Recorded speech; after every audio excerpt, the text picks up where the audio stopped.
जय हिंद दोस्तों। कि 3 मरतबा पाकिस्तान पे कश्मीर की वजह से जंग तोपी गई जो हमने लड़ी है। अगर 30 मरतबा पाकिस्तान पे ये जंग तोपी जाएगी, हम 300 मरतबा लड़ने के लिए तैयार हैं।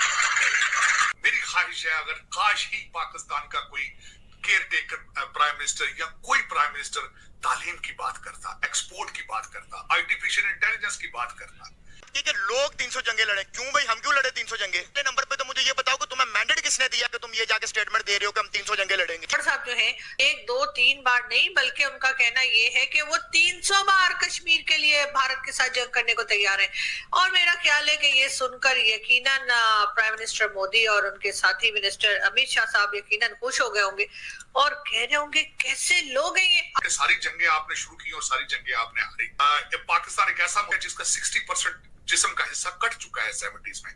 जिस मुल्क के पास अपने इलेक्शन करवाने का बजट नहीं है, वो मुल्क का जो केयर टेकर प्राइम मिनिस्टर है वो ये डिमांड कर रहा है कि हम 300 जंगे लोग लड़े। क्यों? वो भी इंडिया के साथ जो दुनिया की 5वीं बड़ी इकोनॉमी है। कुछ लोग ये कहेंगे भाई जंगे जो सी है वो इकोनॉमी से नहीं जज्बे से लड़ी जाती हैं, तो फिर शायद इसका फिर ये मतलब ओ भाई जज्बे से लड़ी जाती हैं। ये जो लोग मिसालें देते हैं पुराने जमानों की, मेरे भाई अगर वहां से एक बंदा तलवार लेके निकलता था, यहाँ से भी एक बंदा तलवार लेके निकलता था, दोनों के पास असला एक तरह का होता था। अब यहाँ से आप तलवार लेके निकला, 100 बंदे भी, एक बंदा उधर खड़ा हो जाए क्लैशनकोव वाला, तो वो 100 को मार देगा। वो जो आपको अफगानिस्तान बॉर्डर के ऊपर टीटीपी और तहरीक-ए-जिहाद पाकिस्तान वो जो ठोके जा रहे हैं सर, पहले उनसे तो जाके निपट लीजिए। बाद में 300 बार क्या, आप तो 3000 बार जंग कर लिएगा। काकर साहब ने कहा है कि हम अब गोलियां खुद बनाते हैं। सर ये भी उन्होंने बोला बीच में कि हम खुद गोलियां बनाते हैं। पैरासीटामोल की गोलियां बनाते होंगे, दूसरी गोलियां तो वहां कहां से बनाते होंगे, किस चीज से बनाते होंगे भाई? जब किसी को कहते हैं कि हम ये कश्मीर छुड़वाना, कश्मीर बनेगा पाकिस्तान, बनाए जी। पहले मुझे ये बताएं कि अगला जो आजाद कश्मीर है आपने उसको मॉडल बना दिया हुआ है कि आप लोगों को दिखाएं जी, ये देखें जी, ये आजाद कश्मीर है, ये हमने मॉडल बना दिया है, आए हमारे पास आके रहें। आप कश्मीर के लोगों से जाके पूछें क्या वो रहना भी चाहते हैं आप लोगों के साथ कि नहीं रहना चाहते? कश्मीर के ऊपर तो आर्मी चीफ को स्टेटमेंट देना चाहिए था, लेकिन केयरटेकर प्राइम मिनिस्टर दे रहे। और जो काम प्राइम मिनिस्टर को, केयरटेकर प्राइम मिनिस्टर को करना चाहिए था कि अमेरिका में जाके पैसे मांगे तो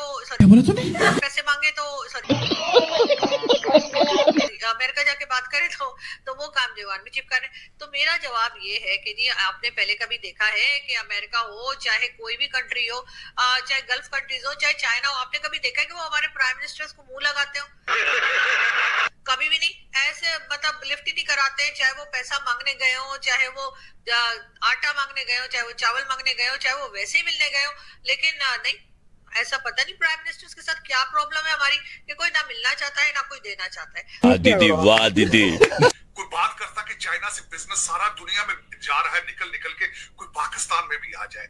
51% खवातीन जो घरों में बैठी हैं, जिनको बापर्दा करा के आपने हैंडीकैप कर दिया है, उनको एंगेज करने की कोशिश करता, को कौम को किसी ट्रैक पर लाने की कोशिश करता। मैं दुख के साथ ये कहूंगा आलिया, मेरी मादरे मिल्लत ऐसा एक मुल्क है जहां कर्जा मिलने पे जश्न मनाए जाते हैं, जहां अपनी प्रॉपर्टी बेचकर अपना पाकिस्तान बेचकर जश्न मनाए जाते हैं। आजकल आप जश्न मना रहे हैं कि अरामको ने आपका 40% ऑयल एंड गैस कंपनी को खरीद दिया, आप जश्न मना रहे हैं। आप कहते हैं कि डॉलरों की बारिश शुरू हो चुकी है। कौन सा ऐसा कोई देखा आपने ऐसा जी शऊर इंसान जो अपना घर बेच के जश्न मनाए, जो कर्जा लेकर गुर्दे अपने लिखवा के जश्न मनाए? कोई ये वाहिद मेरी मादरी मिल्लत है। और उसी तरह की बात काकड़ साहब ने कर दी है कि 300 जंगे लड़ेंगे। यार किसकी बात कर रहे हो? कौन सी ये जंगों का दौर है? और पहले गाजा की तो हालत देख लो यार, क्या है वहां पे।